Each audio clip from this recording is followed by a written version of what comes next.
ओम सहनाववतु सहनौ भुनक्तु सह वीर्यङ्करवावहै तेजस्विनावधीतमस्तु मा विद्विषावहै। ओम शान्तिः शान्तिः शान्तिः। ओम हरिः ओम। ओम यो ब्रह्माणं विदधाति पूर्वं यो वै वेदांश्च प्रहिणोति तस्मै तंहदेवमात्मबुद्धिप्रकाशं मुमुक्षुर्वै शरणमहं प्रपद्ये। ओम शान्तिः शान्तिः शान्तिः। हरिः ओम श्रीगुरुभ्यो नमः। हरिः ओम। सदाशिवसमारम्भां शङ्कराचार्यमध्यमाम् अस्मदाचार्यपर्यन्तां वन्दे गुरुपरम्परां वन्दे गुरुपरम्पराम्।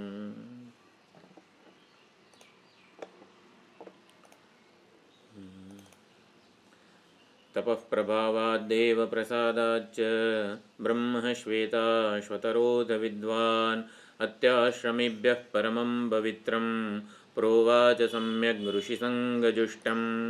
यस्य देवे परा भक्तिः यथा देवे तथा गुरौ तस्यैते कथिता ह्यर्थाः प्रकाशन्ते महात्मनः।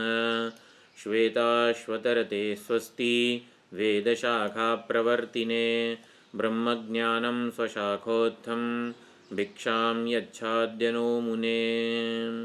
श्वेताश्वतरमन्त्राणां ब्रह्मार्थोपनिषद्गिरां पुण्यकृत्पुण्यतीर्थानां षडध्यायविराजितां। हलो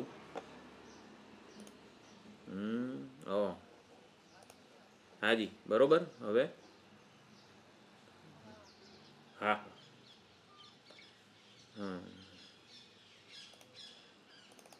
श्वेताश्वतरमन्त्राणां ब्रह्मार्थोपनिषद्गिरां पुण्यकृत्पुण्यतीर्थानां षडध्यायविराजिताम् अवच्छेदत्रयातीतनिर्मलज्ञानमूर्तये मनोगिरां विदूराय दक्षिणामूर्तये नमः। निगमान्तप्रदीपाय निस्सङ्गसुखसंविदे संसारतापनोदाय विद्याश्रीपतये नमः। प्रत्यस्ताखिलभेदाय जगद्विभ्रमसाक्षिणे ज्ञानोत्तममुनीन्द्राय नमः प्रत्यक्सुखात्मने। કૃષ્ણ યજુર્વેદ અંતર્ગત શ્વેતાશ્વતર ઉપનિષદમાં આપણે સંબંધ ભાષ્ય પ્રવેશ ભાષ્ય જોઈ રહ્યા છીએ. ઘણું લાંબુ પ્રવેશ ભાષ્ય છે. સમગ્ર શાસ્ત્રોનો સમન્વય અવિદ્યા નિવૃત્તિ રૂપી મોક્ષનું એકમાત્ર સ્વતંત્ર અને પર્યાપ્ત સાધન કર્મ નિરપેક્ષા બ્રહ્મવિદ્યા છે. જો આ દરેકે દરેક શબ્દ એટલો બધો ભારપૂર્વક સમજવાનો છે. કર્મ કે ઉપાસનાની સહાય વિનાની બ્રહ્મવિદ્યા અવિદ્યા નિવૃત્તિ રૂપી મોક્ષનું એકમાત્ર સાધન છે, સ્વતંત્ર સાધન છે, પર્યાપ્ત સાધન છે. શ્રવણ મનન નિધિધ્યાસન કર્યા પછી જ્ઞાન પ્રાપ્ત થાય પછી જ્ઞાનમાં નિષ્ઠા પ્રાપ્ત કરવા માટે એ જે બ્રહ્મવિદ્યા છે એને કોઈ પ્રકારના અનુષ્ઠાનની કર્મ વગેરેની સહાયની જરૂર નથી.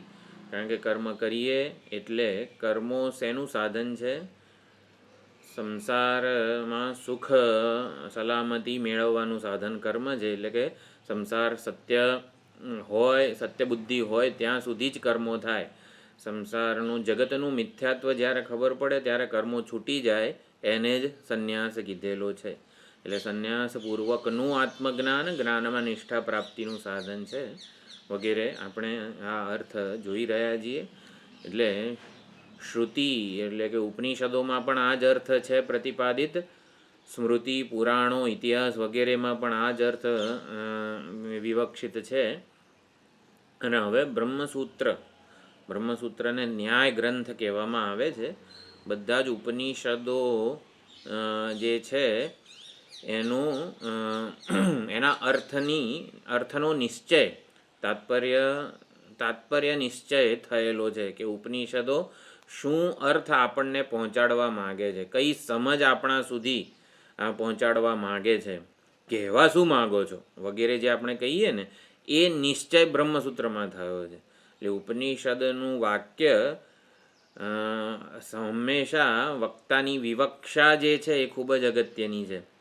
કાલે જેમ વિચાર થયો આપણે પાણી પીવું છે તો એમાં સીધો વાચ્યાર્થ જ લેવાનો છે, ભાઈ પાણી પીવાનું છે, પણ હવે હું પાણી મૂકી દઉં છું તો પાણી મૂકવું એટલે કંઈ એક જગ્યાએથી બીજી જગ્યાએ પાણી મૂકવાનું નથી, એમાં વિવક્ષા સમજવાની છે. તો દરેક શ્રુતિ જ્યારે કંઈક અર્થ આપણને પહોંચાડતી હોય વાક્ય દ્વારા, ત્યારે એનો શું આપણે અર્થ સમજવો જોઈએ એ નિશ્ચય બ્રહ્મસૂત્રમાં થયેલો છે. હવે બ્રહ્મસૂત્ર ગ્રંથને ન્યાય નિર્ણય વગેરે કહેવાય છે. ન્યાયનો ત્યાં ન્યાય ગ્રંથ છે. એટલે પ્રસ્થાનત્રયી જે આપણે ભણીએ છીએ એમાં શ્રુતિ પ્રસ્થાન એટલે કે ઉપનિષદો વગેરેનું શાંકર ભાષ્ય સહિત અધ્યયન થાય, ભગવદ્ ગીતા વગેરે જે સ્મૃતિ છે એનું પણ અધ્યયન થાય, અને પછી ન્યાય પ્રસ્થાન એટલે કે બ્રહ્મસૂત્ર. બ્રહ્મસૂત્રનો આપણે શા માટે અધ્યયન થવું જોઈએ કે શ્રુતિ ઉપનિષદ શું પહોંચાડવા માગે છે, ઉપનિષદોનો તાત્પર્ય નિર્ણય શું છે, તાત્પર્ય શું છે, કયા અર્થમાં ઉપનિષદોએ આ વાક્યો બોલ્યા છે. એટલે શ્રુતિરૂપી વક્તા જે છે એની વિવક્ષા શું છે, આપણને કયો અર્થ પહોંચાડવા માગે છે એનો નિર્ણય કરનારો ગ્રંથ બ્રહ્મસૂત્ર છે. એટલે બધા ઉપનિષદો ભણી લઈએ પછી જાણે કે વિવક્ષિત જે અર્થ છે એના માટે અહીંયા બ્રહ્મસૂત્ર ગ્રંથ જરૂરી છે ભણવું. તો અત્યારે હવે શ્વેતાશ્વતર ઉપનિષદના પ્રવેશ ભાષ્યમાં જે અર્થ શ્રુતિ, ઇતિહાસ, પુરાણ, મહાભારત વગેરેથી પ્રસ્થાપિત થયો એનો નિર્ણય બ્રહ્મસૂત્રમાં પણ થયો છે કે હા આ જ અર્થ છે કે મોક્ષ એટલે અવિદ્યાની નિવૃત્તિ, અને અવિદ્યાની નિવૃત્તિ કેવળ બ્રહ્માત્મક જ્ઞાનથી જ થાય, અને એક જે બ્રહ્મવિદ્યા છે એને કર્મો વગેરેની સહાયની કોઈ જરૂર નથી. તો હવે બ્રહ્મસૂત્રની થોડીક ચર્ચા છે. બ્રહ્મસૂત્ર જે નિર્ણય કરે ને એ અંતિમ નિર્ણય હોય. એટલે બ્રહ્મસૂત્ર ભણ્યા પછી સારું હું બ્રહ્મ હોઉં કે નહીં એવું બધું ના થાય, એટલે પછી નક્કી થઈ જાય કે હું બ્રહ્મ જ છું એમ, એ તાત્પર્ય નિશ્ચય છે. એટલે નિર્ણયાત્મક મનનાત્મક ગ્રંથ બ્રહ્મસૂત્ર કહેવાય છે. બ્રહ્મસૂત્રના અને ઉત્તર મીમાંસા એવું પણ કહેવાય છે. ઉત્તર મીમાંસા એટલે કોઈ પણ જે પૂજનીય વિચારને મીમાંસા કહેવાય છે. મીમાંસાનો સુંદર અર્થ શ્વેતાશ્વતર ઉપનિષદનો જે પહેલો મંત્ર છે ને એમાં જોઈશું, પૂજનીય બુદ્ધિથી થયેલો વિચાર એને મીમાંસા કહેવાય છે. તો બ્રહ્મસૂત્રના રચયિતા છે વેદવ્યાસ. વેદવ્યાસજીએ સમગ્ર ઉપનિષદોનો તાત્પર્ય નિર્ણય પ્રગટ કરેલો છે બ્રહ્મસૂત્ર દ્વારા. એટલે અદ્વૈત વેદાંત જે છે, વેદાંતની વિવક્ષા, વેદાંત શાસ્ત્ર જે ઈશ્વર અને આપણા જીવેશ્વર ઐક્ય કે અદ્વિતીયતા પહોંચાડવા માગે છે એનો નિર્ણય બ્રહ્મસૂત્રકારે કરેલો છે. બ્રહ્મસૂત્રને શારીરક દર્શન કહેવામાં આવે છે. શારીરક શરીરે ભવઃ શારીરઃ, આ ઉપાધિમાં આ હૃદયમાં ઉપલબ્ધ થનાર જે ચૈતન્ય છે એને શારીર આત્મા કહેવાય છે. એનું સાચું સ્વરૂપ શું છે, એ ચૈતન્ય એક ઉપાધિમાં સીમિત નથી, મર્યાદિત નથી, સમગ્ર જગતનું અધિષ્ઠાન છે. એ શારીરક મીમાંસા, શારીરક દર્શન, વેદાંત દર્શન વગેરે બ્રહ્મસૂત્રના નામ છે.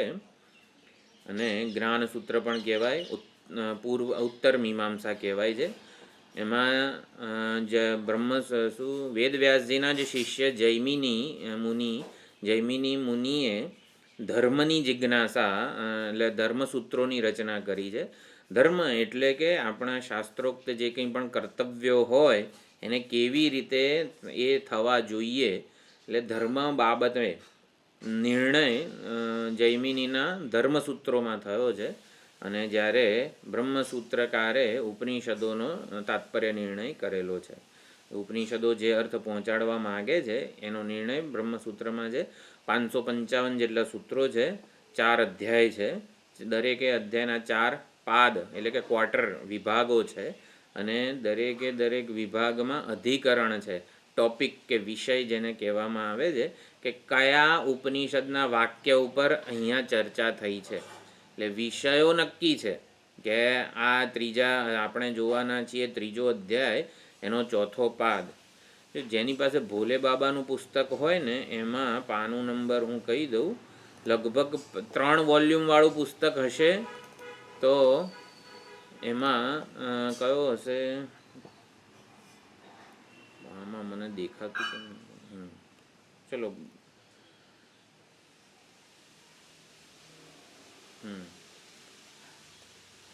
5 વોલ્યુમમાં તો છેલ્લું જ 5મું વોલ્યુમ હશે, 2155 આ નંબરનું પાનું હશે. જેની પાસે ભોલે બાબા હોય એની વાત છે, કશે વાંધો નથી, આપણે બધું આમાં બતાવવાના જ છીએ. ભોલે બાબાવાળા પુસ્તકમાં 2155 નંબરનું છે. પણ આપણે જુઓ ખાલી સમજવાનું છે કે શ્વેતાશ્વતર ઉપનિષદ ભણવાનું છે, એમાં જે પ્રવેશ ભાષ્યમાં ભાષ્યકારે અર્થ પ્રગટ કર્યો એને સમજવાનો છે. એમાં કંઈ આપણને સંશય રહી જાય કે નહીં ને એ બ્રહ્મસૂત્ર વડે આપણે એને શું કહેવાય દ્રઢ કરવાનો છે કે ઉપનિષદે જે અર્થ કીધેલો છે એ મને સ્વીકૃત છે, સ્વીકાર્ય છે વગેરે. બ્રહ્મસૂત્રનો પહેલો અધ્યાય છે સમન્વય અધ્યાય, 4 અધ્યાય છે. એમાં પહેલો અધ્યાય સમન્વય અધ્યાય સૌથી લાંબો અધ્યાય છે. સમન્વય અધ્યાયમાં બધા ઉપનિષદો એક જ અર્થ પહોંચાડવા માગે છે કે જીવેશ્વર ઐક્ય કહો કે આત્માની પૂર્ણતા કહો, પ્રત્યેક ચૈતન્ય જે હું રૂપે સર્વના હૃદયમાં વિલસી રહ્યું છે એ જ સમગ્ર જગતનું અધિષ્ઠાન છે, સત્ય છે, નિરપેક્ષ સત્ય છે, સ્વયં પ્રકાશ છે. આ જ અર્થ પહોંચાડવો છે. એ ચૈતન્ય પૂર્ણ છે, અદ્વિતીય છે, એના સિવાય બીજું કંઈ નથી. એટલે દ્રષ્ટા ચૈતન્યનું સાચું સ્વરૂપ શું છે વગેરેનો નિર્ણય જે શ્રુતિમાં થયો હોય એ શ્રુતિ વાક્યોની વિચારણા પહેલા અધ્યાયમાં છે, સમન્વય અધ્યાય કહેવાય. બીજો અધ્યાય અવિરોધ અધ્યાય છે.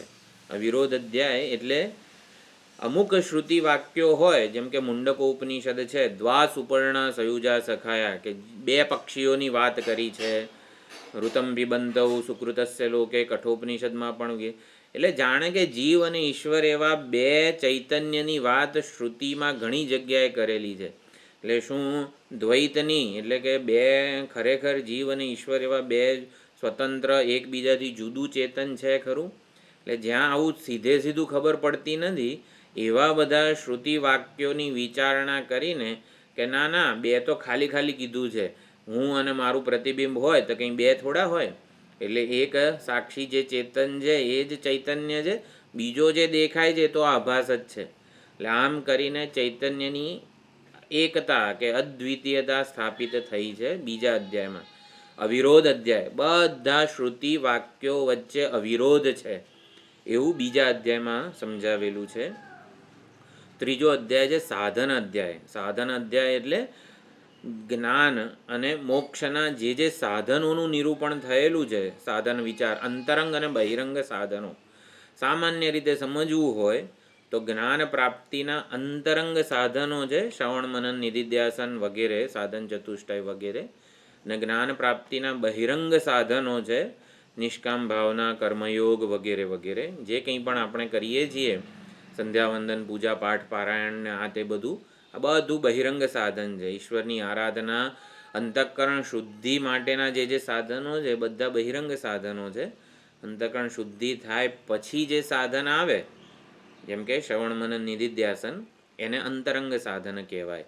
સંન્યાસ વગેરે અંતરંગ સાધન કહેવાય. તો સાધન અધ્યાય ત્રીજો અધ્યાય. ચોથો અધ્યાય છે ફલાધ્યાય, એટલે જીવન મુક્તિ. બ્રહ્મ વિદ્યાનું ફળ શું છે? જીવન મુક્તિ, સંપૂર્ણપણે દુઃખની આત્યંતિક નિવૃત્તિ અને નિરતિશય સુખની પ્રાપ્તિ, કાયમી મુક્તિ, સ્વતંત્રતા.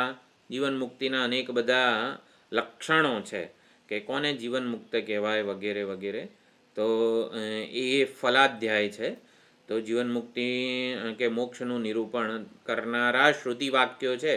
તરતી શોકમ આત્મવિત, તો આને ફલાધ્યાય કહેવાય. એટલે ફલાધ્યાયમાં આવા બધા ઉપનિષદોના વાક્યોની ચર્ચા છે. એટલે બ્રહ્મસૂત્ર ભણીએ તો નવું જ્ઞાન પ્રાપ્ત કરવાનું નથી. એટલે આ કંઈ નવું આપણને ચલો ઉપનિષદ કરતાં કંઈક જુદું ભણીએ એટલે આમ જરાક આમ ચલો કંઈક સરસ થાય એવું બધું નથી. જે જ્ઞાન છે એમાં જ દ્રઢતા પ્રાપ્ત થાય છે. જે જ્ઞાન આપણને શ્રુતિથી પ્રાપ્ત થયું છે, શ્રુતિ જ પ્રમાણ છે, એ પ્રમાણ કામ કરે એની આડેના કંઈક પ્રતિબંધો હોય ને એની નિવૃત્તિ બ્રહ્મસૂત્ર કરે છે. એટલે બ્રહ્મસૂત્ર સ્વતંત્ર પ્રમાણ ના કહેવાય. સ્વતંત્ર પ્રમાણ તો શ્રુતિ એટલે કે ઉપનિષદોના વાક્યો જ છે. ઉપનિષદોના વાક્યોને સમજવા માટે બ્રહ્મસૂત્ર છે. બ્રહ્મસૂત્રને તર્ક પ્રધાન ગ્રંથ કહેવાય. તર્ક એટલે યુક્તિઓ.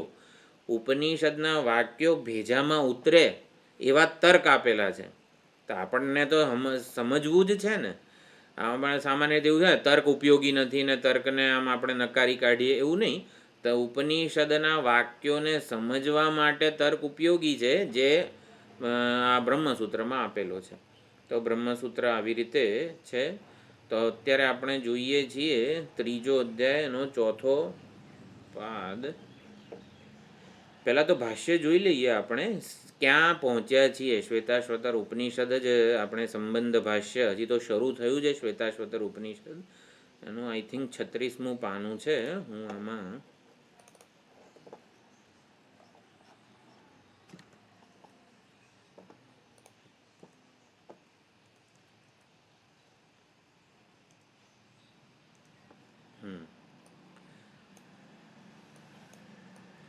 તો આગળ લિંગ પુરાણ વગેરે શિવ ધર્મોત્તર પુરાણ વગેરેની પણ ચર્ચા આવી.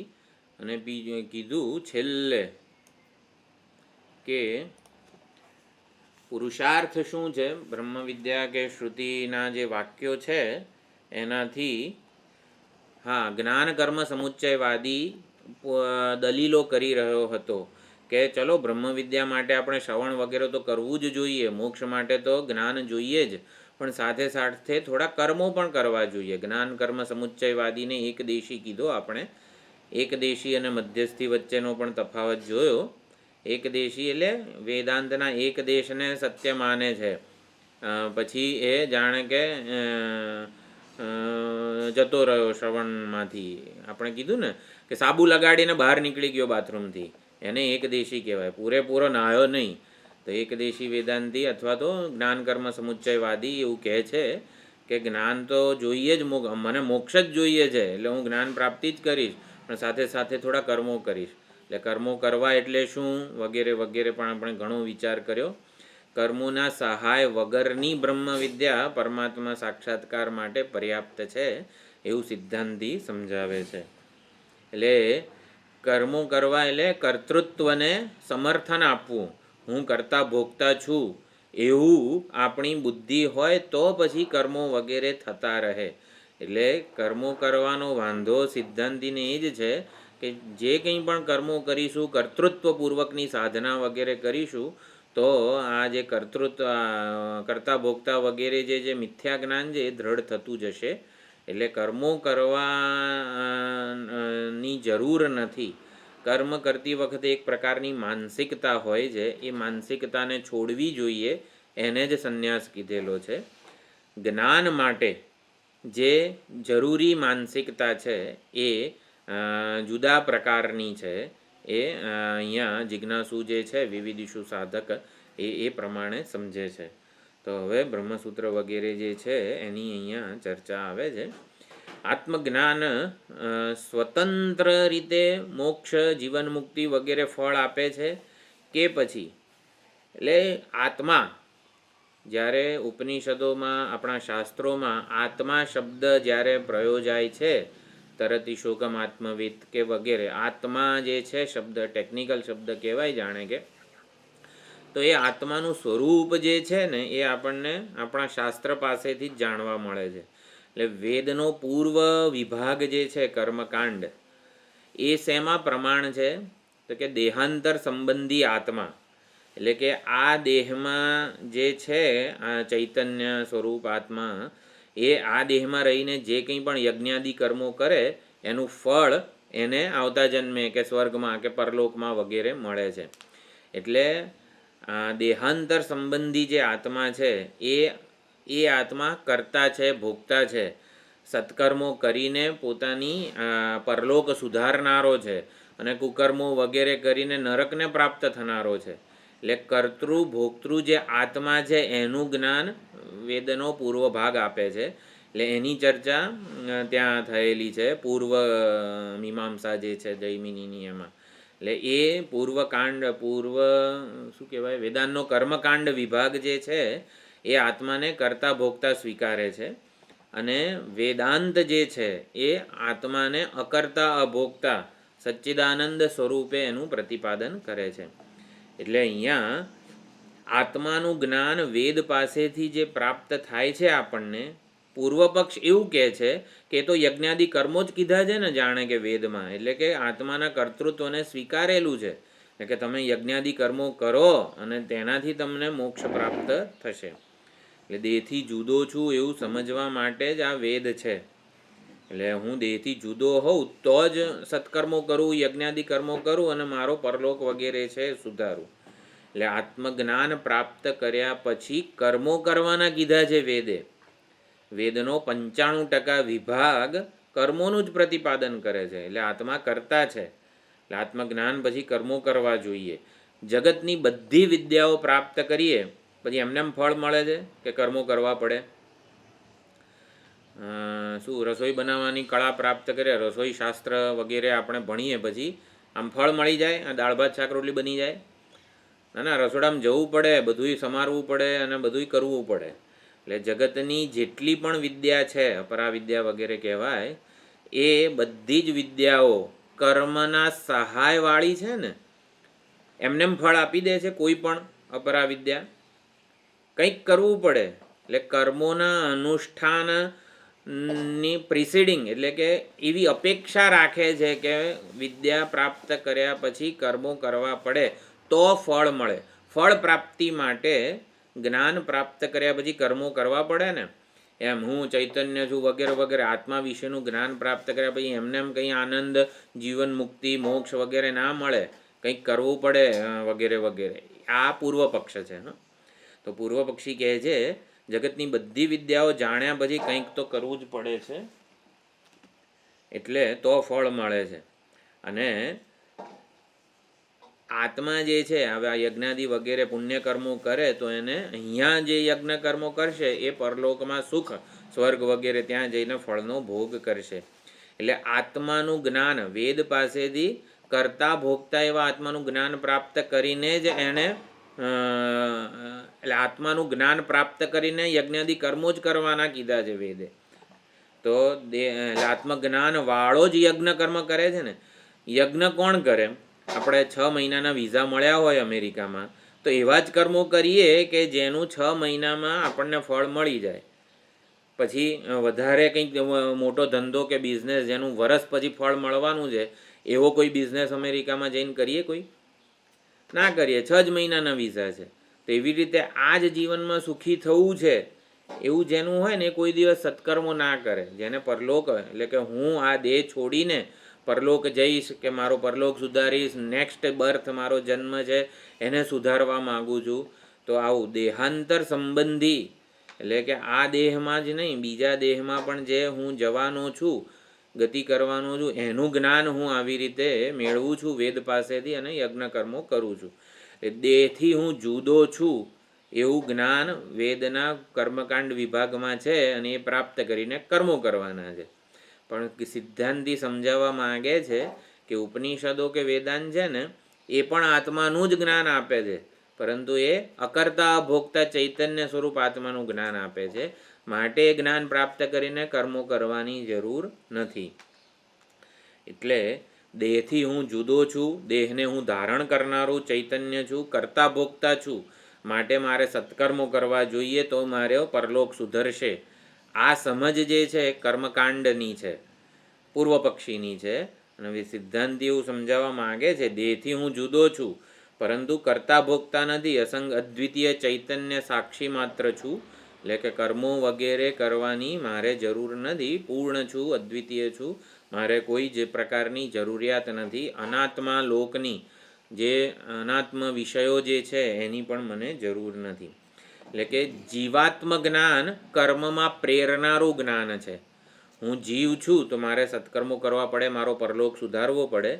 એટલે વેદપુર જો આખો જે આ ત્રીજો બ્રહ્મસૂત્રનો અધ્યાય છે ને એનું ખાલી એક જીસ્ટમાં તમને કહી દઉં છું કે આવી ચર્ચા આવેલી છે. એટલે થોડુંક ફાસ્ટ પણ લાગતું હશે કદાચ, પણ જીવાત્મ જ્ઞાન, હું જીવ છું તો પછી કેવું આપણને થાય કે સારા કર્મો કરવા પડે, કોઈને મદદ કરવી પડે, સત્કર્મો યજ્ઞાદિ વગેરે કર્મ કરવા પડે કે જેથી મારો આવતો ભવ સુધરે. હું જીવાત્મા છું એવી સમજ હોય તો પછી મારે મારો પરલોક કે આવતો ભવ સુધારવા માટે સત્કર્મો યજ્ઞાદિ વગેરે કરવા પડે. હું બ્રહ્મ છું એવી સમજ હોય, હું પૂર્ણ છું એવી સમજ હોય તો પછી કંઈ કર્મો કરવા પડે. અહીંયા જ મુક્ત છીએ આપણે, કશું જ કરવાની જરૂરિયાત રહેતી નથી. એટલે આ બે પ્રકારના આત્માનું જ્ઞાન, આત્મજ્ઞાન પણ બે પ્રકારનું છે. એક આત્મજ્ઞાન જીવાત્મ જ્ઞાન છે, જે કરતા ભોગતા સ્વીકારે છે, જે વેદના પૂર્વ વિભાગનું છે. એટલે સિદ્ધાંતિ આવી રીતે પૂર્વ પક્ષીને સમજાવે છે કે બ્રહ્માત્મ જ્ઞાન છે ને એ તો કારકોની જ નિવૃત્તિ કરે છે. કર્તા કર્મ કરણ સંપ્રદાન અપાદાન વગેરે કારક બુદ્ધિની નિવૃત્તિ કરે છે. કર્તૃત્વ જે છે એને બાધિત કરે છે. માટે એની જરૂર આ બ્રહ્માત્મ જ્ઞાન વાળાને નથી, જ્ઞાનીને નથી વગેરે વગેરે. એટલે બ્રહ્માત્મ જ્ઞાન કર્મમાં પ્રેરતું નથી, જીવાત્મ જ્ઞાન કર્મમાં પ્રેરનારું છે. એટલે એ પ્રમાણે બ્રહ્માત્મ જ્ઞાન તો ઉલટું હણી નાખે છે કર્તાને, કર્તૃત્વને, ભોગતાને વગેરેને. એટલે બ્રહ્માત્મ જ્ઞાન જીવાત્મ જ્ઞાનથી જુદું છે. હું જીવ છું એટલે કે કરતા ભોગતા છું એવી સમજ છે તો સારા કર્મો કરવા પડે, કર્તવ્યો વગેરે આપણી જે ભાવના જવાબદારી વગેરે નિભાવવી પડે. હું બ્રહ્મ છું તો પછી આપણે કોઈ કર્તવ્યો વગેરે જે છે એ લાગતા નથી. એટલે શરીર બધું જ કર્મનો હેતુ એવું કયું જ્ઞાન છે તો જીવાત્મ જ્ઞાન કર્મનો હેતુ બને છે, કર્મનું પ્રેરક બને છે. બ્રહ્માત્મ જ્ઞાન એ જીવ ભાવને, કર્તા ભાવને, કર્મના ફળ વગેરે કારકોને જ બાધિત કરી દે છે. સત્ય બુદ્ધિ રહેતી નથી કારકોમાં. એ બધું મિથ્યા વેશના સ્તરે છે એવું આપણને સમજાવે છે. એટલે વેદાંતનું જે બ્રહ્માત્મ જ્ઞાન છે એ જ પરમ પુરુષાર્થ મોક્ષનું સાધન છે. એને જ આવી રીતે સમજાવવામાં આવેલું છે. એને કર્મની સહાયની આવશ્યકતા નથી. વેદાંતમાં જે આત્મજ્ઞાન છે, આત્મતત્વનું પ્રતિપાદન થયેલું છે એ કર્મનો શેષ નથી. તો બ્રહ્મસૂત્રમાં જે ચર્ચા અત્યારે ચાલી રહી છે એમાં પણ કર્મનો શેષ એટલે કર્મનો ભાગ કે અંગ હોય ને એવો નથી આત્મા. વેદાંતમાં જે આત્મતત્વનું પ્રતિપાદન છે એ તો ચૈતન્ય માત્ર સ્વરૂપ છે. એ કર્મનો કરતાય નથી, કરણ નથી, સંપ્રદાન નથી, કશું જ નથી. એટલે કર્મનો ભાગ ન હોય એવો આત્મા વેદાંત દ્વારા પ્રતિપાદિત છે. વેદાંતનું જ્ઞાન પ્રાપ્ત કરીને હવે હું શું કરું મોક્ષ માટે? ચલો જ્ઞાન તો પ્રાપ્ત કર્યું, ઉપનિષદો ભણ્યા, બ્રહ્મસૂત્ર ભણ્યા, હવે હું શું કરું? આ પ્રશ્ન ન જન્મવો જોઈએ. એટલે વેદાંતનું જ્ઞાન પ્રાપ્ત કરીને કશું કરવાનું બાકી નથી રહેતું. તો શ્રવણ મનન તો કરીએ જ છીએ ને, પણ વેદાંતનું જ્ઞાન કર્મ કરનારને જ, અહંકાર પૂર્વકની સાધનાનું ફળ પરમાત્માની પ્રાપ્તિ નથી. એટલે કંઈક કરવાથી પરમાત્મા મળે ને એવી માનસિકતાને જ અહીંયા કર્મ કરવા વગેરે કીધેલું છે કે હું કંઈક કરીશ, સાધના કરીશ અને મને પરમાત્માના દર્શન થશે. તો એવી માનસિકતા દૂર થવી જરૂરી છે. કે શ્રવણ કર્યા પછી શ્રવણ થાય એટલે અહીંયા વેદાંતમાં મુખ્ય સાધના વિચાર છે. વેદાંત વાક્યો ઉપર વિચાર, એને વાગોળવું વગેરે કહી શકાય. ભલે લાગે કે એક પ્રકારનું કર્મ છે પરંતુ એમાં માનસિકતા જુદી છે. મને ભવિષ્ય વગેરેની કર્મના ફળ રૂપે પરમાત્માની પ્રાપ્તિ નથી. પરમાત્માની દર્શન, સાક્ષાત્કાર વગેરે એ કર્મનું ફળ નથી. એ નિત્ય વસ્તુ છે વગેરે, આવિર્ભૂત થનારી વસ્તુ છે જ્ઞાન દ્વારા. એટલે ભ્રમ નિવૃત્તિ એ આપણી સાધના છે. હું વિશેના ખોટા ખ્યાલની નિવૃત્તિ આ જ્ઞાન વડે થાય છે. એટલે બ્રહ્માત્મ જ્ઞાન આત્મા વિશે સેવાતા વિપરીત ખ્યાલોની નિવૃત્તિ કરે છે. આ રીતે શું કહો છો? વિચાર કરીએ છીએ, ક્રિયા શ્રવણ કરીએ જ છીએ ને આપણે, એક પ્રકારનું કર્મ જ છે ને.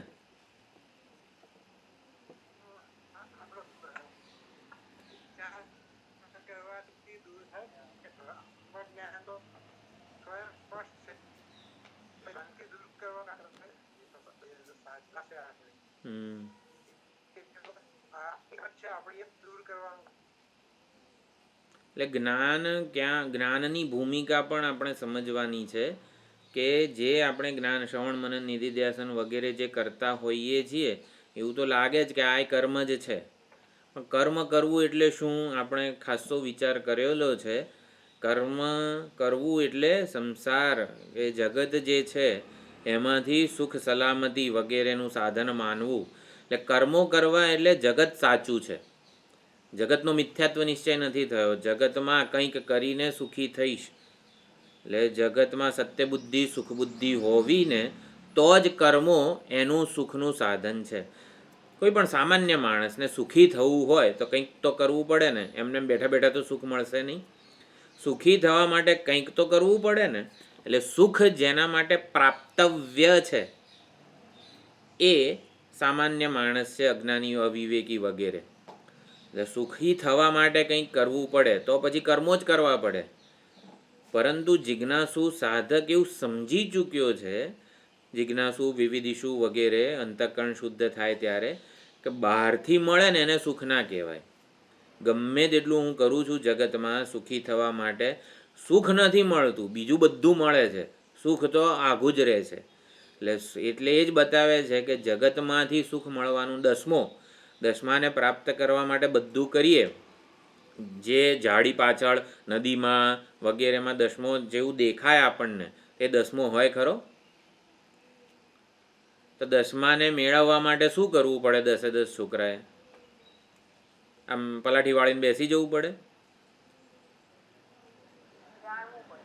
જાણવું પડે. ચલો બરોબર છે, જાણવું પડે, પણ એક કર્મ જ થયું કે નહીં? પલાઠી વાળીને બેસીને ચલો જે કોઈ બ્રહ્મચારી કે ગુરુ કે જે કોઈ વડીલ માણસ આવ્યો,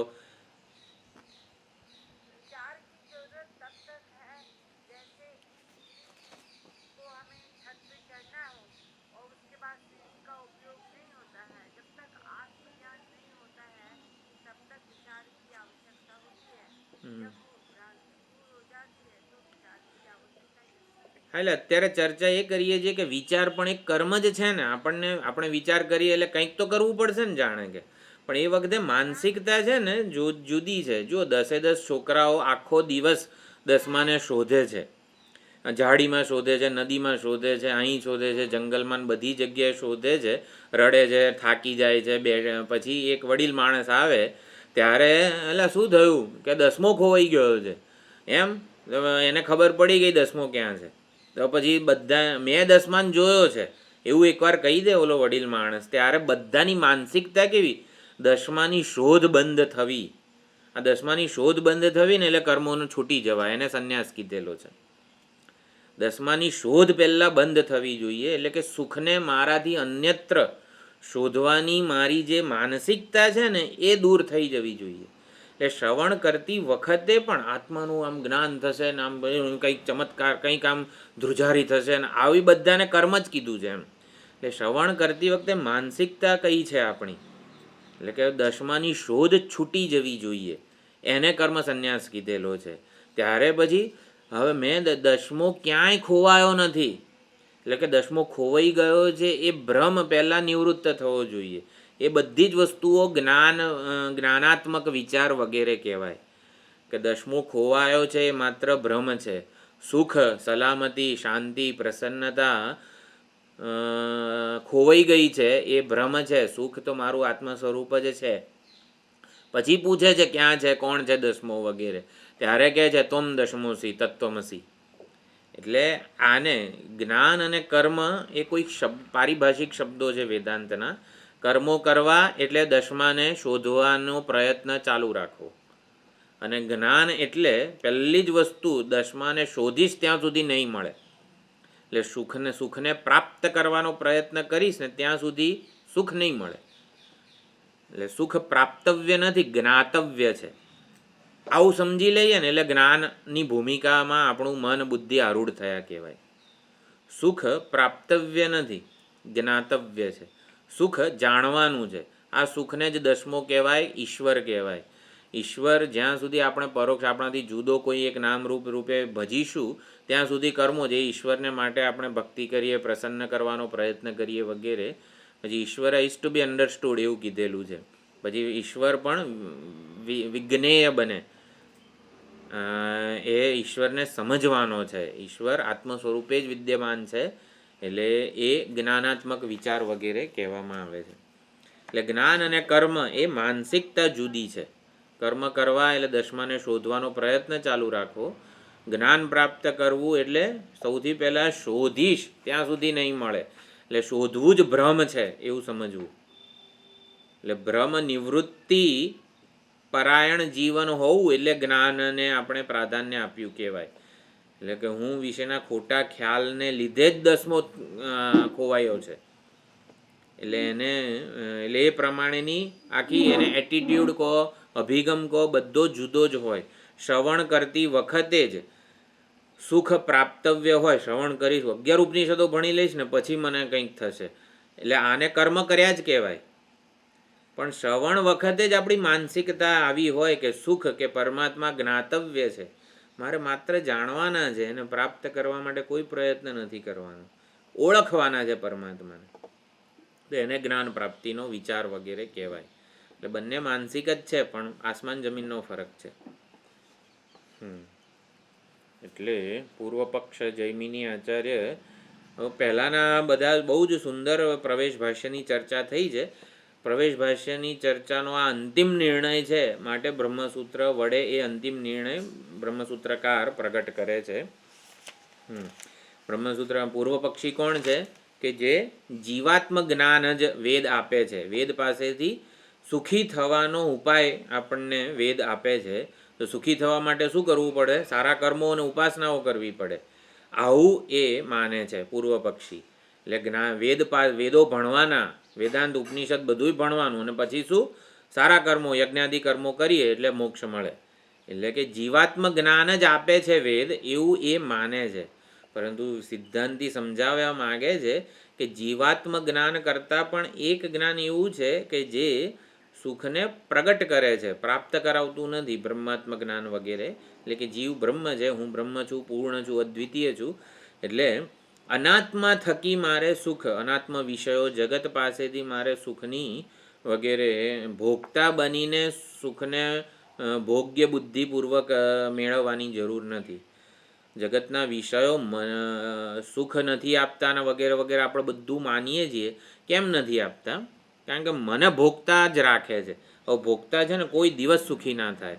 એ ભોગતા સુખનો સુખ વિહોણો જ હોય અને સુખને બહાર શોધ્યા કરે ને એને ભોગતા કહેવાય. એટલે બચારા વિષયોનો વાંક જ નથી.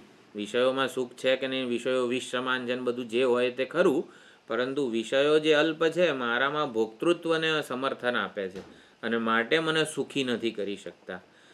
એટલે ભોગતા ભાવ ના હોય ને તો પછી જગત તો જગદેવ નંદન વનમ સર્વેપી કલ્પદ્રુમાહ, જગત તો પરમાત્માનું સોપાધિક રૂપ જ છે, જગતનો કંઈ એટલે આને જે યોગ બુદ્ધિ વગેરે કહેવામાં આવે છે. તો આવી રીતે હું જીવાત્મા છું, એટલે હું જીવાત્મા હોઉં ને તો કર્મનો શેષ હોઉં હું. તો એ જે આત્મા છે ને કર્મનો અંગ, મારે કંઈક કરવું પડે, કંઈક સાધનથી કરવું પડે, યજ્ઞ વડે, અગ્નિહોત્ર વગેરે વડે હું સ્વર્ગ, મારાથી જુદા એવા સ્વર્ગને પ્રાપ્ત કરું વગેરે વગેરે. એટલે જીવાત્મ જ્ઞાન એ કર્મશેષ એવા આત્માનું જ્ઞાન આપે છે. પરંતુ આત્મજ્ઞાન જે છે ને એ તો કેવળ ને કેવળ આવી રીતે બ્રહ્માત્મ જ્ઞાન છે એ કર્મનો શેષ ન હોય એવા આત્માનું જ્ઞાન આપે છે. એટલે આ પ્રમાણે ચર્ચા છે વેદાર્થ જ્ઞાન.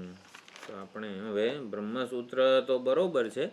હવે બ્રહ્મસૂત્ર જે છે ને ગ્રંથ, એના ઉપર શાંકર ભાષ્ય સામાન્ય રીતે આપણને ભણતા હોઈએ છીએ. શાંકર ભાષ્ય એટલે કોઈક એક સૂત્ર કે ટોપિક, વિષય, અધિકરણ હોય ને એના ઉપર શંકરાચાર્યજીએ જેટલું ભાષ્ય રચ્યું હોય એ સમગ્ર એ ટોપિક ઉપરના શાંકર ભાષ્યનો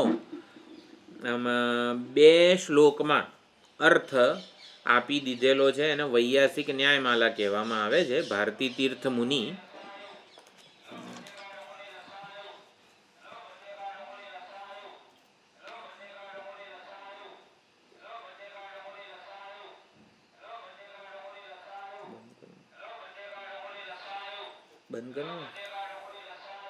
બંધ કર.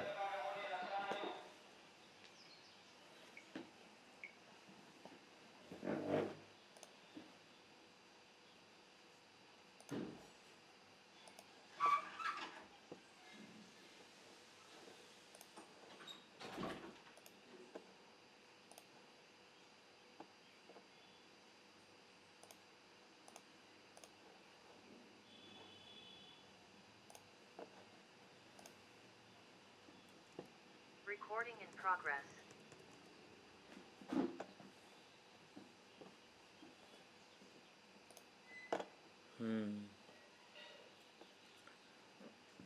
બરોબર.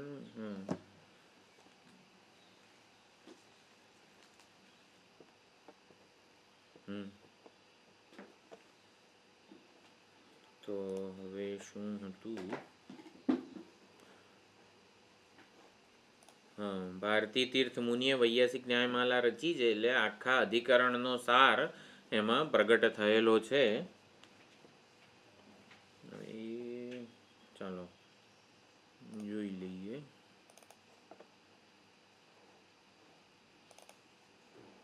ધીમો કરો. બરોબર, હા ચાલશે.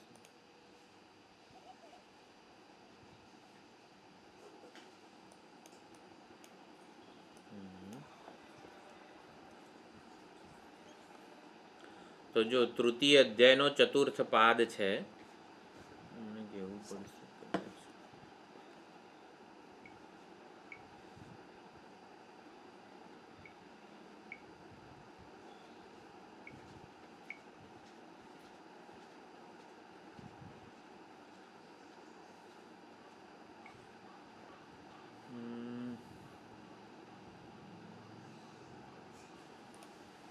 માં જે 11 બાકીના બધા કેમ નથી આવ્યા?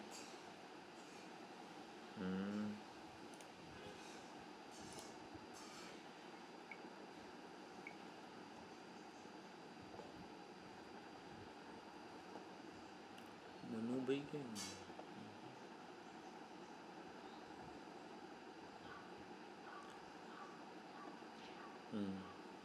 હા, બીજી લિંક આવી ને એના ઉપર ક્લિક કરવાની રહેશે. હાજી.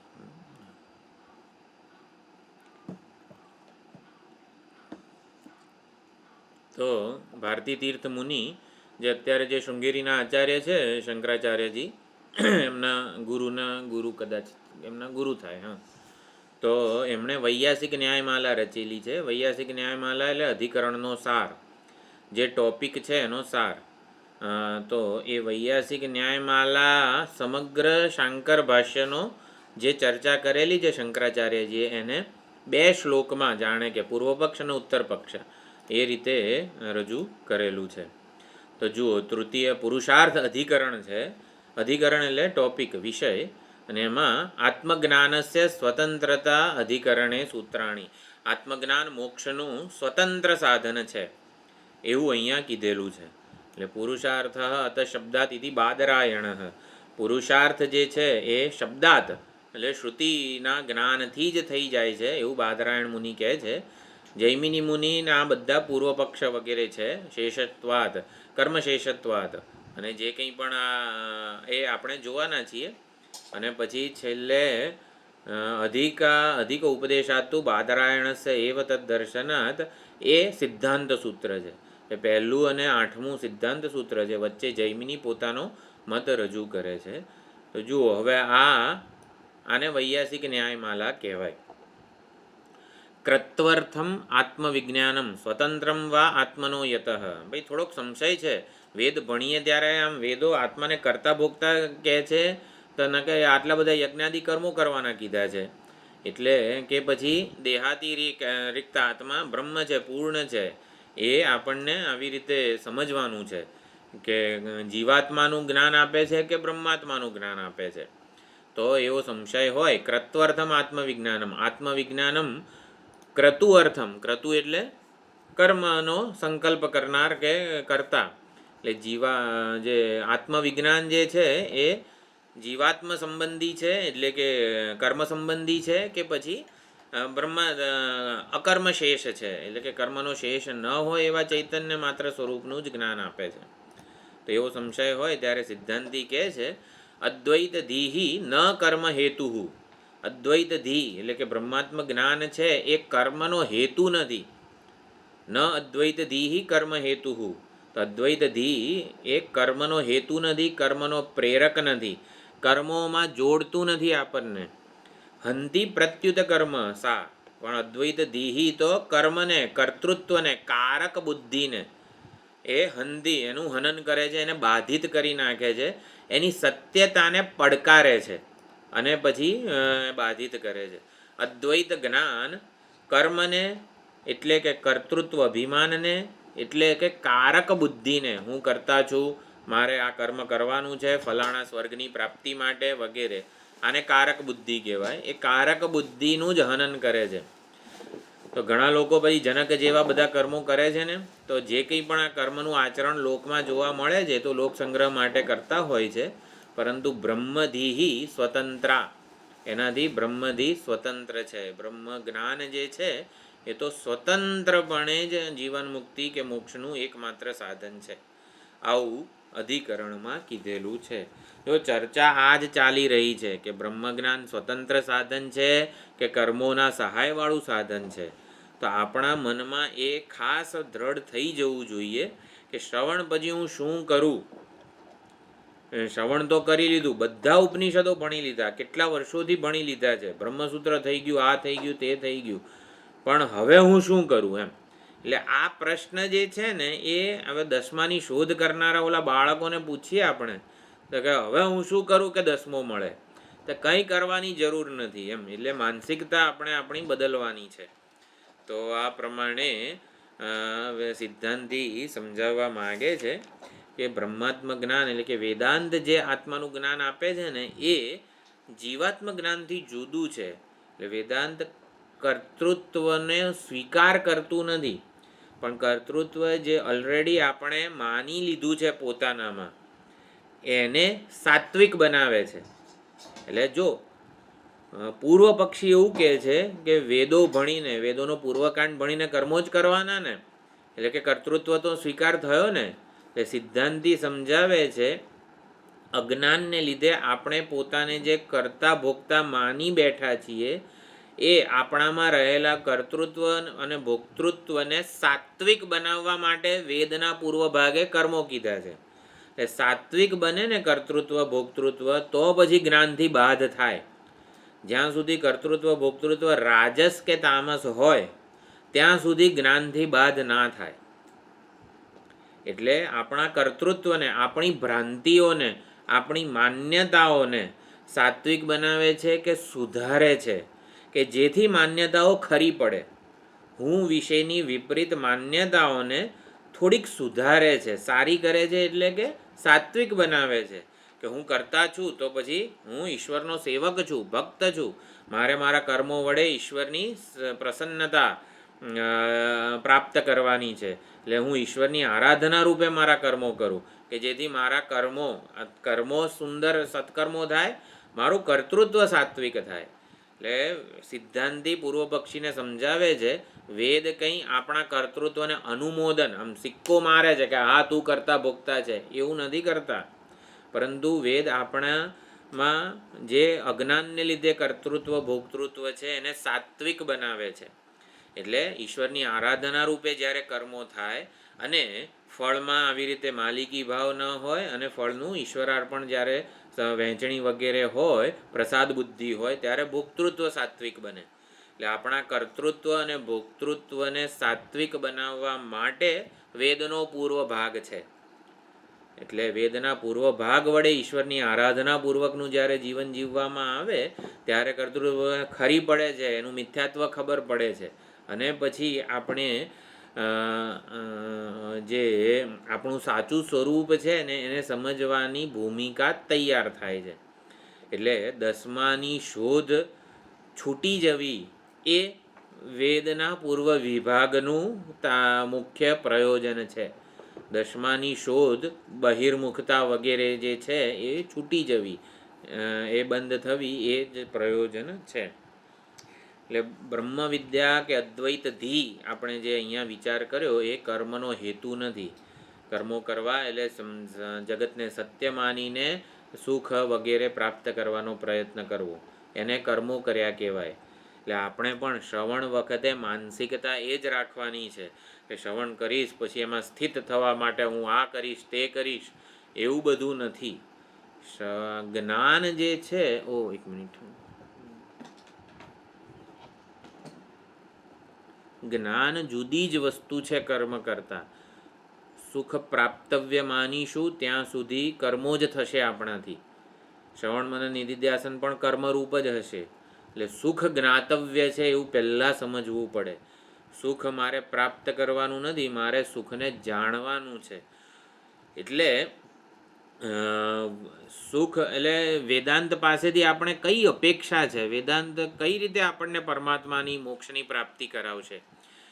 એટલે જે કે કોણ કર્મ કરશે, કોણ શ્રવણ મનન નિધિધ્યાસન કોણે કરવાના કે વગેરે વગેરે, એટલે બધા પ્રશ્નો જે છે ને એ વેદાંત એનો કોઈ ઉત્તર નથી આપતું. વેદાંત એક જ પ્રશ્નનો ઉત્તર આપે છે, વોટ.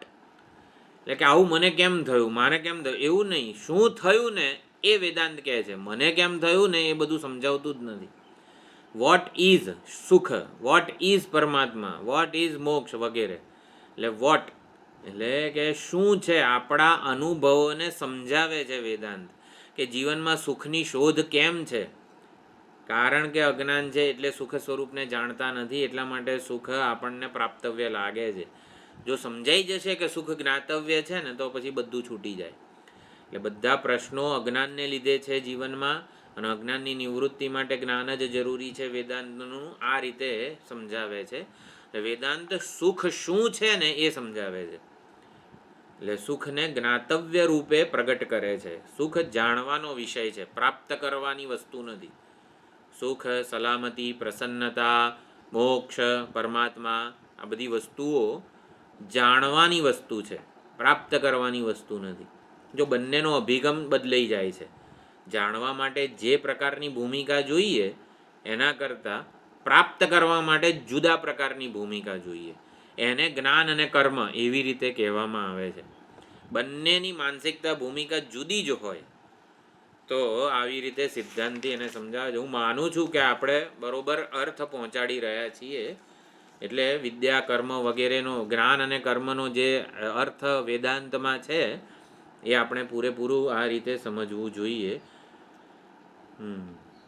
તો પૂર્વ પક્ષી એવું કહે છે કે જે બ્રહ્માત્મ જ્ઞાન, હું તું તત્વમસી, અહમ બ્રહ્માસ્મિ વગેરે જે શ્રુતિ વાક્યો છે ને એ તો જીવાત્મ જ્ઞાનના અર્થવાદ રૂપ છે. આમ જીવાત્માને આમ નાના છોકરાને, મારો છોકરો બહુ ડાયો ને આમ બહુ જલ્દી કરે, કામ કરે, ભણવા બેસી જાય, આવું બધું પ્રશંસા કરીએ ને એટલે બોલો બેસવાનો ના હોય ને તોય બેસી જાય જાણે કે એમ. એટલે કે જીવ બ્રહ્મ છે વગેરે વગેરે વાત કરે, પૂર્ણ છે, એટલે કે આમ ચલો એમ કરીને વધારે જલ્દી કામ કરવા લાગે કે વગેરે વગેરે. પણ એવું નથી.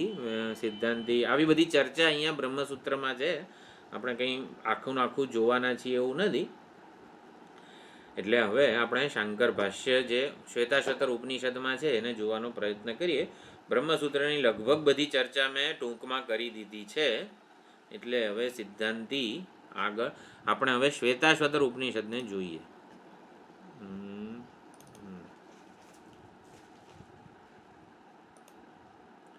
તો વૈયાસિક ન્યાયમાલામાં આ રીતે સમજાવવામાં આવેલું છે, તો આપણે જોઈ લીધું.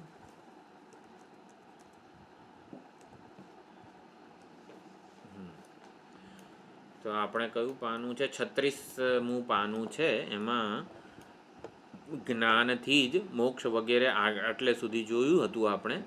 હવે સૂત્રકાર બ્રહ્મસૂત્ર પુરુષાર્થ અત શબ્દાતિથિ બાદરાયણ. બાદરાયણે કીધું કે પુરુષાર્થ, મોક્ષ પુરુષાર્થ છે એ તો શબ્દાદ એટલે કે શ્રુતિ પ્રમાણથી જ જ્ઞાનથી બ્રહ્માત્મ જ્ઞાનથી જ પ્રાપ્ત થાય છે. ઇતિ જ્ઞાનસ્ય એવ પરમ પુરુષાર્થ હેતુત્વમ અભિધાય. પરમ પુરુષાર્થ એટલે મોક્ષ. તો જ્ઞાન જ મોક્ષનો હેતુ છે, મોક્ષનું સાધન છે, કારણ છે, વગેરે પ્રમાણ છે. એવું અભિધાય આ પ્રમાણે સમજાવીને શેષત્વાદ પુરુષાર્થવાદ વગેરે જે છે ને એ પૂર્વ પક્ષીનું સૂત્ર છે. ઇત્યાદિના કર્મ અપેક્ષિત કર્તૃ પ્રતિપાદકત્વેન વિદ્યાયાઃ કર્મશેષત્વમ આશંક્ય. એટલે પૂર્વ પક્ષીએ કીધું હતું કે કર્મ અપેક્ષિત કર્તૃ પ્રતિપાદક એટલે કે કર્મ અપેક્ષિત કર્તૃ એટલે જીવાત્મ જ્ઞાન. એટલે વેદો જે જ્ઞાન આપે છે તો જીવાત્માનું કર્તા ભોક્તાનું જ્ઞાન આપે છે. એટલે વિદ્યાયાઃ એટલે વેદ વિદ્યાનું કર્મશેષત્વમ આશંક્ય. વેદ વિદ્યા તો કર્મનો શેષ હોય એવા આત્માનું જ્ઞાન આપે છે. પૂર્વ પક્ષ હતો એટલે ઇતિ આશંક્ય અધિક ઉપદેશાતું એમ કરીને બાદરાયણે સિદ્ધાંત સૂત્ર રચ્યું કે માત્ર જીવાત્મ જ્ઞાન નથી, અધિક ઉપદેશ આપેલો છે. વેદાંતમાં તો અકર્તા ભોક્તા સ્વરૂપનો ઉપદેશ આપેલો છે. ઇત્યાદિના કર્તૃત્વાદી સંસાર ધર્મ રહિત અપહત પાપમાદી રૂપ બ્રહ્મોપદેશાત. એટલે વેદાંતમાં શ્રુતિમાં કયો ઉપદેશ આપેલો છે? કર્તૃત્વાદી સંસાર ધર્મ રહિત અપહત પાપમાં વિજરો વિમૃત્યુ વગેરે જે 8મા અધ્યાય પ્રજાપતિ વિદ્યા છાંદોગ્યમાં જોયું એવા આત્માના બ્રહ્મ સ્વરૂપનો ઉપદેશ આપેલો છે. અને આત્માના બ્રહ્મ સ્વરૂપના ઉપદેશથી મળેલા જ્ઞાન દ્વારા તદ વિજ્ઞાન પૂર્વિકામ તું કર્મ અધિકાર સિદ્ધિમ તું આશાસનસ્ય કર્માધિકાર હેતોઃ ક્રિયાકારક ફલભેદ લક્ષણસ્ય સમસ્તસ્ય પ્રપંચસ્ય વિદ્યાકૃતસ્ય. એટલે જ્યારે આત્માનું બ્રહ્મ સ્વરૂપે પૂર્ણ સ્વરૂપે જ્યારે આપણને જ્ઞાન પ્રાપ્ત થાય ત્યારે આત્મામાં અજ્ઞાનને લીધે જે કંઈ પણ ક્રિયાકારક ફળભેદ પ્રપંચ બુદ્ધિ વગેરે જે હતી એ નાબૂદ થઈ જાય છે. જો કારક બુદ્ધિને સંસાર કીધો છે. હવે સંસારમાં છીએ એટલે શું? કારકોને સત્યતા આપીએ છીએ કે હું કરતા છું, મારા કરતાં જુદા એવા કોઈક કર્મ વડે હું કંઈક પ્રાપ્ત કરીશ. આને કારક બુદ્ધિ એટલે કે ભેદ બુદ્ધિ કીધેલી છે. જનરલી ભેદ બુદ્ધિ કે જુદાઈ વગેરેને આપણે કઈ રીતે સમજીએ છીએ? હું જુદો અને તમે જુદા, એને આપણે ભેદ એટલે સમજવાનું છે કે વીંટી રૂપે રહેલું સુવર્ણ પોતાને બંગડી રૂપે રહેલા સુવર્ણ કરતાં જુદું માને ને એને ભેદ કે જુદાઈ કીધેલી છે. એટલે વેદાંતમાં ભેદ શબ્દ પણ દ્વૈત કે ભેદ વગેરે જે છે ને એ પણ એક લાગણી છે, એ સાચી વસ્તુ નથી. એટલે ભેદભાવ કહો જુદાઈ કહો એ લાગણીના સ્તરનો પ્રશ્ન છે. એટલે એની નિવૃત્તિ કરે છે વેદાંતનું જ્ઞાન કે ચૈતન્ય એક જ છે, સુવર્ણ એક જ છે બધામાં. વીંટી નાની ઓલી ચૂની હોય અને મોટો કંદોરો હોય એ બંનેનો એક જ ભાવ હોય? બંનેમાં ભેદ છે કે નહીં?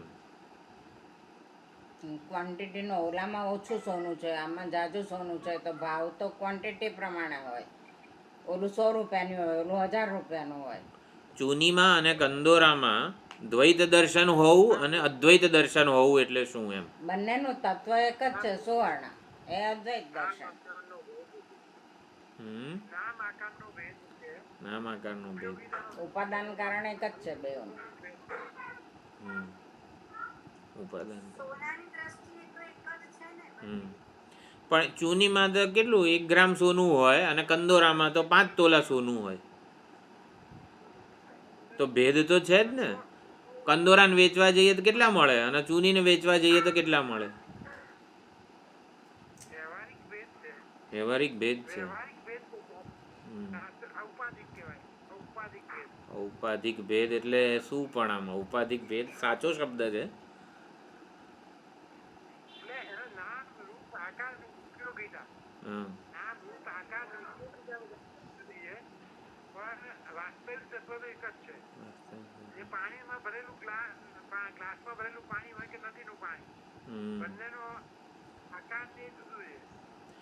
હા, એટલે ભેદભાવ શબ્દ કે જુદાઈ શબ્દ વગેરે જે છે ને આપણે એવું માનીએ છીએ કે ચૂની કરતાં કંદોરો જુદો છે, એમાં બંનેમાં ભેદ છે. એમાં ભેદ એટલે ભેદભાવ શબ્દ ચૂની અને કંદોરાને લાગતો જ નથી, સુવર્ણને લાગે છે. અને સુવર્ણમાં એવી ભ્રાંતિ છે કે હું ચૂનીમાં ઓછું છું અને કંદોરામાં વધારે છું. એટલે સુવર્ણમાં સેવાતો ભ્રમ, એને ભેદભાવ કે જુદાઈ કીધેલી છે.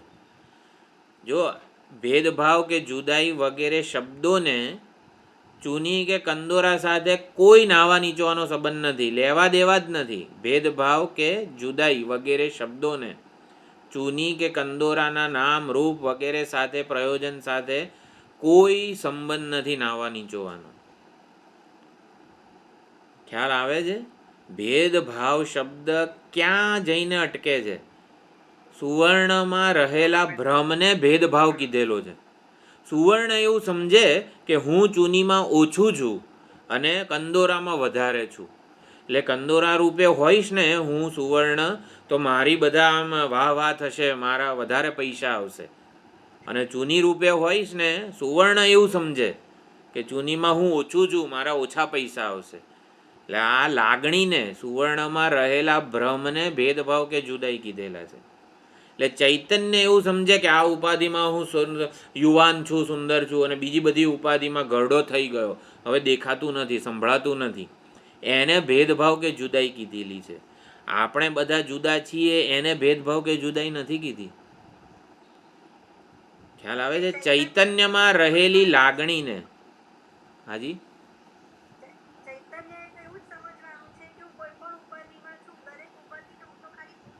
હા એવું છે. બોલતો એ શું કીધું? દરેકે દરેક ઉપાધિમાં હું અધિષ્ઠાન કે તત્વ સ્વરૂપે એક સમાન છું. એટલે ચૈતન્યમાં જન્મેલી ભ્રાંતિને ભેદભાવ કે જુદાઈ કીધેલી છે અને એ હટાવવાની છે.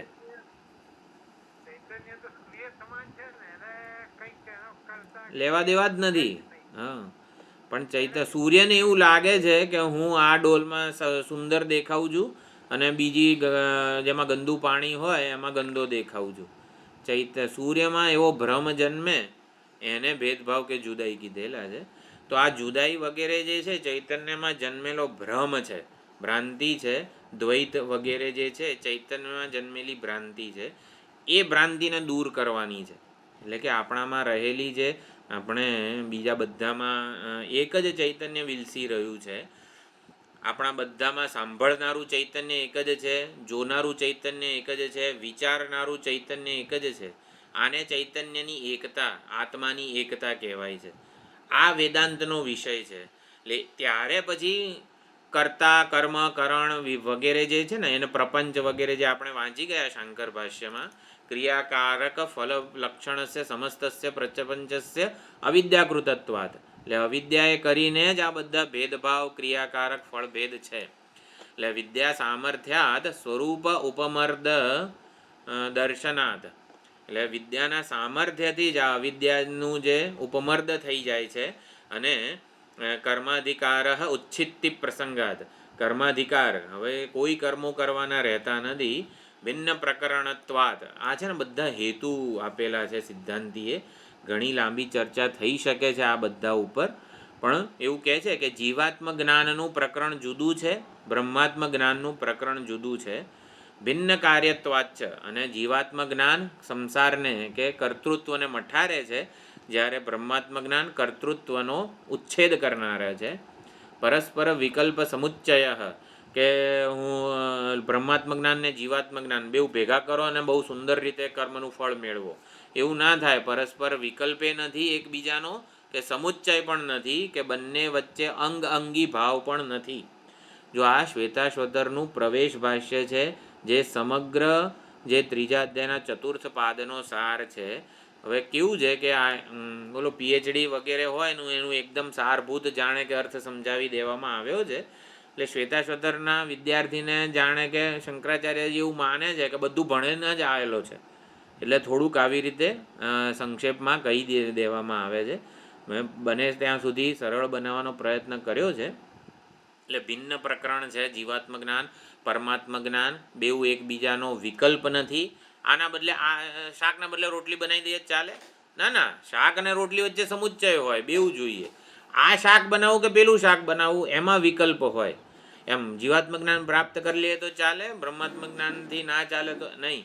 એ બંને એકબીજાના વિકલ્પ નથી, એ બંને એકબીજાના અંગી નથી, વગેરે વગેરે બધી ચર્ચા થઈ રહી છે.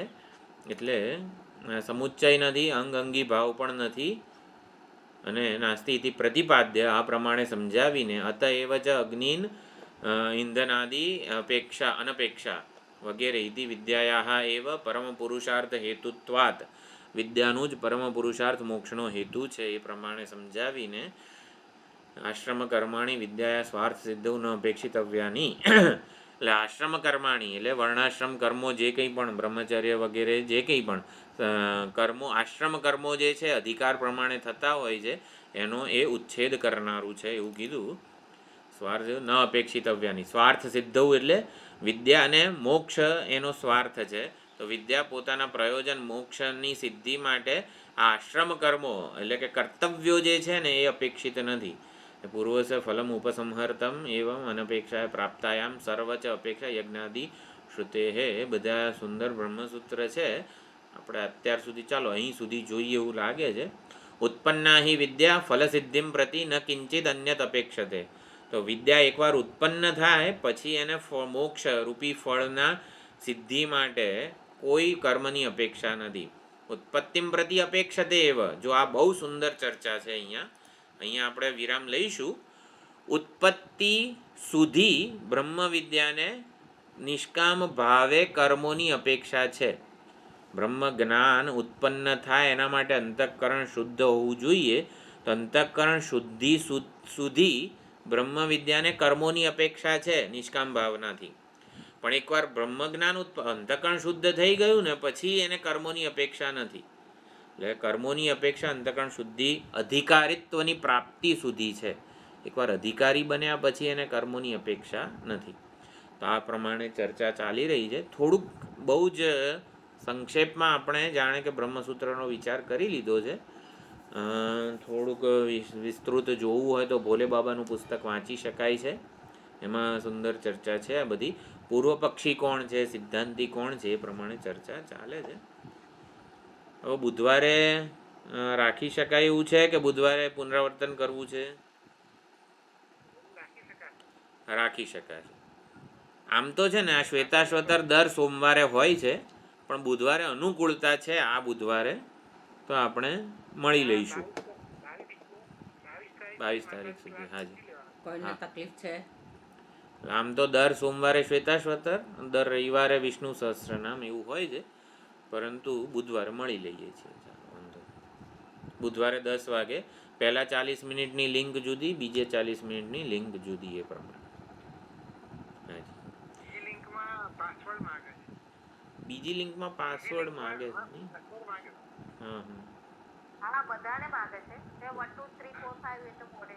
હા જોઈ લઈશ. લગભગ પાસવર્ડ ના માગવું જોઈએ. કેમ માંગે છે મારે જોવું પડશે. ઓમ પૂર્ણમદઃ પૂર્ણમિદં પૂર્ણાત પૂર્ણમુદચ્યતે પૂર્ણસ્ય પૂર્ણમાદાય પૂર્ણમેવાવશિષ્યતે. ઓમ શાંતિ શાંતિ શાંતિ. હરિ ઓમ શ્રી ગુરુભ્યો નમઃ. હરિ ઓમ.